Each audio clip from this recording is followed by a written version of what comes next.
Shalom saudara, sebagai orang Kristen, perkara mengenai menghakimi atau biasa disebut ngejudge menjadi salah satu hal yang sering dipertanyakan, yaitu apakah menghakimi benar atau salah menurut Alkitab, atau jika benar menurut Alkitab, apakah menghakimi boleh untuk dilakukan?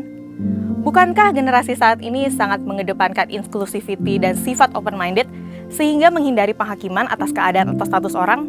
Misalnya, penghakiman di kalangan anak muda, seperti, "Gak seharusnya kamu begitu, itu tuh salah, kamu gak benar, masa orang Kristen seperti itu?"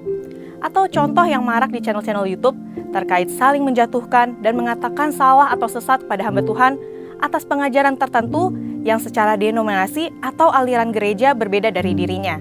Dengan kata lain, menyatakan bahwa ajaran mereka yang paling benar dan yang lain salah atau tidak alkitabiah. Pada Voice of Pentecost hari ini, kita akan menjawab pertanyaan besar, bolehkah orang Kristen menghakimi? Pertanyaan di atas muncul sebagai respon dari pengajaran Tuhan Yesus yang dicatat dalam Matius 7 ayat 1-2 tentang larangan menghakimi orang lain dengan ukuran manusia. Apa yang dimaksud Tuhan Yesus dengan menghakimi dalam ayat ini? Kata yang digunakan oleh penulis Injil Matius adalah krino, yang artinya memutuskan secara mental atau yudisial yang termasuk mengadili, mengutuk, menghukum, membalaskan dendam, menjatuhkan hukuman. Albert Barnes memberikan komentar bahwa perintah ini merujuk pada penghakiman yang tidak adil. Sehingga dalam ayat ini, Kristus tidak mengutuk penghakiman yang dilakukan oleh seorang hakim. Karena proses penghakiman seperti itu, jika sesuai dengan keadilan, adalah sah dan perlu. Lalu, apakah alasan Tuhan Yesus mengatakan jangan kamu menghakimi? Selain karena makna menghakimi sebagaimana diuraikan di atas, Yesus menyampaikan di ayat selanjutnya, yaitu Yesus mengingatkan bahwa manusia yang menghakimi juga memiliki kesalahan yang sama dengan yang dihakimi, sehingga sukar untuk menghakimi secara adil. Sejalan dengan itu, Paulus mengingatkan jemaat Korintus bahwa ketika seorang menghakimi orang lain, maka ia sedang menghakimi dirinya sendiri juga, sebab mereka yang menghakimi melakukan hal-hal yang sama dengan yang dihakimi. Lantas, bagaimana dengan profesi sebagai seorang hakim? Untuk menjawab pertanyaan tersebut, mari kita lihat jabatan hakim-hakim dalam Perjanjian Lama.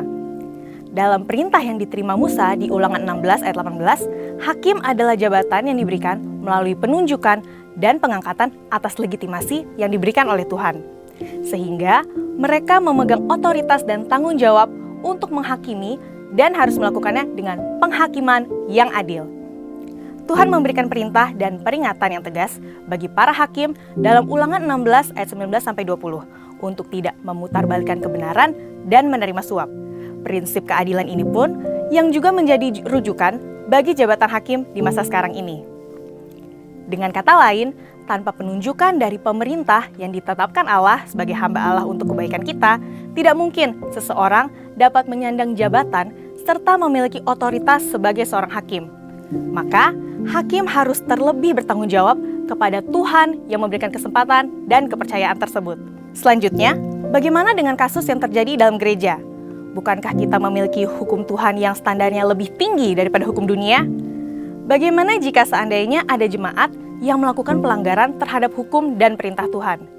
Paulus dalam 1 Korintus 5 ayat 12 menyatakan bahwa jemaat Korintus juga menghakimi mereka yang tergolong jemaat. Apakah itu artinya kita boleh menghakimi sesama jemaat? Kita perlu mengerti bahwa penghakiman yang dimaksudkan oleh Paulus adalah bentuk pendisiplinan gereja. Paulus menekankan bahwa dosa harus dibenci dan orang yang hidup dalam dosa harus didisiplin. Disiplin yang dijatuhkan semata-mata untuk menjaga kekudusan warga jemaat secara pribadi dan seluruh jemaat. Pada waktu itu, jemaat Korintus berada dalam kondisi memprihatinkan, yaitu ada di antara jemaat yang melakukan perbuatan memalukan, yang bahkan tidak dilakukan oleh orang kafir sekalipun, serta sombong rohani. Jemaat Korintus merasa bangga karena menganggap sikap mereka yang menerima orang-orang yang melakukan percabulan dalam komunitas jemaat adalah suatu kemajuan. Saat ini pun terdapat kecenderungan gereja yang enggan mendisiplin jemaat karena takut kehilangan jemaat atau takut disalahpahami dan dimusuhi. Akibatnya, perbuatan dosa dianggap wajar atau dikompromikan. Orang percaya memang tidak boleh menghakimi satu sama lain, tetapi tugas gereja untuk mendisiplinkan jemaat adalah suatu keharusan untuk menjaga reputasi gereja dan kerohanian jemaat dari kompromi terhadap dosa. pada akhirnya nanti kita akan menjadi hakim bersama Tuhan Yesus. Karena itu, kita tidak boleh saling menyerang dan saling menghakimi orang lain, apalagi dilakukan secara frontal dan terbuka. Misalnya menghakimi di media sosial, seperti hamba Tuhan yang satu menyerang hamba Tuhan yang lain dengan label sesat, melalui penilaian dari sudut pandang doktrin yang berbeda dari yang dikritik, dan menyatakan yang lain salah dan hanya pengajarannya saja yang paling benar. Mari kita bertobat dan tinggalkan hal-hal seperti itu, yang hanya menyebabkan perpecahan dan kebingungan di kalangan jemaat. Karena kebenaran akan dinyatakan pada hari penghakiman Tuhan tiba. Amin.